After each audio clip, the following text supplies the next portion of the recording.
So we're talking about building rapport. How important is your confidence about building a rapport with a client? Okay.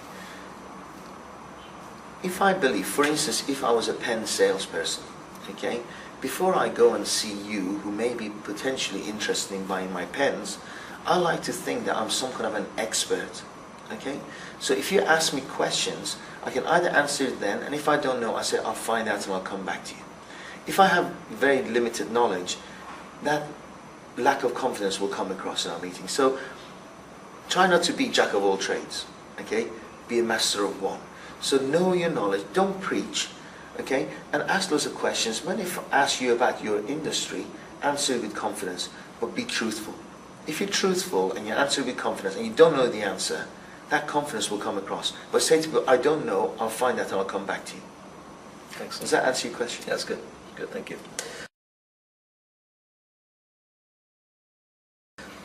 Moving on now with the Sales Masterclass for people interested in doing it with NLP. I'm joined by Darish Sudi, and I want to talk now about opening doors when you're prospecting to go and get clients. What are the best ways to go ahead and actually get the business? Okay, great question. There's a number of ways of opening doors.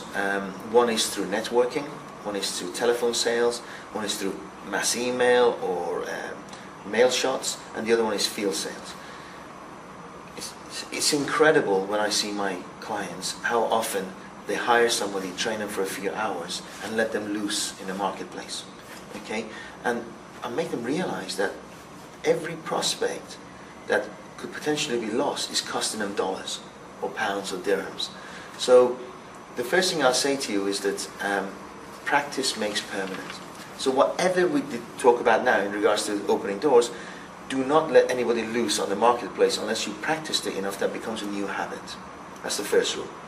Second thing is, say what really matters. Be honest with people. If you're phoning somebody on the telephone, don't try to gobbledygook them and try to use sales techniques to go through somebody. Speak to the gatekeeper and say, listen, I really don't know if my prospects, if my proposal or what I've got is going to suit your boss. The reason I'm telephoning you to find out if what we've got is suitable for them. May I speak to them? And you know what's often, because you treat them like human beings and you're courteous and you're honest with them, they pass you on. So sometimes they say to you, for instance, send some information, and weak salespeople send it, okay, or say I'm not interested. Go, okay, thank you. In sales or in telephone sales or in opening doors, you're bound to get 3 or 4 no's before you get a yes. I often test people who telephone me to see how confident they are in what they're selling, the proposal is. So I often throw an objection. If they say no, thank you, goodbye, I'm thinking, actually, they don't believe in the products they're selling. So the second rule is believe in what you're doing and be honest with people. Phone up, treat them with respect, tell them what it's about. Now, what I do is, when we have our classes, we put together a 15-20 second pitch, okay, that 95% of the listeners can't say no to. We never ever pitch over the phone, but what we do is we actually build rapport in 15 seconds. For instance, if you answer the phone, I telephone you, your fears are that this salesperson that you don't know is going to come and try to sell you something you don't need. And if you buy it, what they're going to do is it's going to go wrong and you'll never see that salesperson again. And you don't have the time, or the money, or the budget. So often people phone in and sell benefits over the phone, and the client's listening to it going, yeah, I'm not interested. And they'll throw the price objection, budget objection, and they go. They get rid of the salesperson. So what I do is I often phone people up and say, listen, from our experience in dealing with people like yourself, there was an association there. We have realized that we can save you money and potentially improve the level of service you're currently getting. But I don't know if we can do that unless I come and see you. And it's going to be approximately 7 minutes. Would that be of interest to you?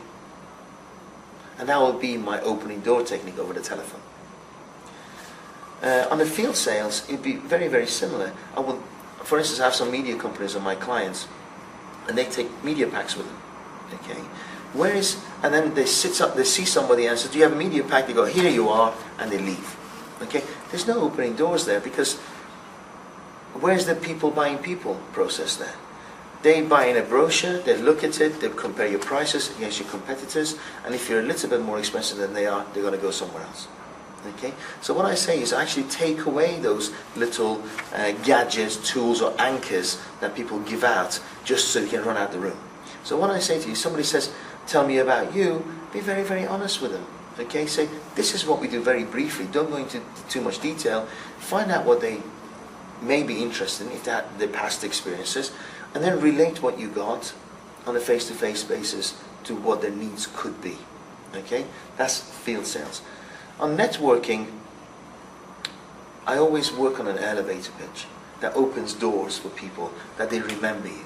Okay, so what I actually, somebody says to me, what do you do? I said, I'm a paracetamol salesman. And they go, what does that mean? I said, well, I fix people's headaches, or often business headaches. Tell me about yours. Okay, and they said, all right, what do you do? And I said, well, why don't we, it's not the appropriate time, why don't we swap cards? And I will telephone you tomorrow at 10 o'clock to make an appointment. So instead of saying, oh, we'll be in touch, and often people don't, I actually commit to calling somebody at a particular time, ask them if that time is appropriate, make the call, and go and see them to find out their headaches. I never, ever, ever, ever pitch anybody on the spot. Okay? And finally, and more than anything else, is that when I go to companies who are maybe on the knees, or they're at the level, they want to take it to the next level, and they're always trying to hunt for new customers, opening doors, I always say, how many existing happy clients do you have? Okay? Even if they have one, I very proactively work on getting referrals from that customers, those clients, because the most important, the most incredible sales tool and opening doors is referrals. So we have a whole referral program that we work on, and it's based on, again, certainty, getting people to proactively get you a certain number of referrals, instead of hoping that if your service is good, they will eventually decide to buy your products and refer you to people.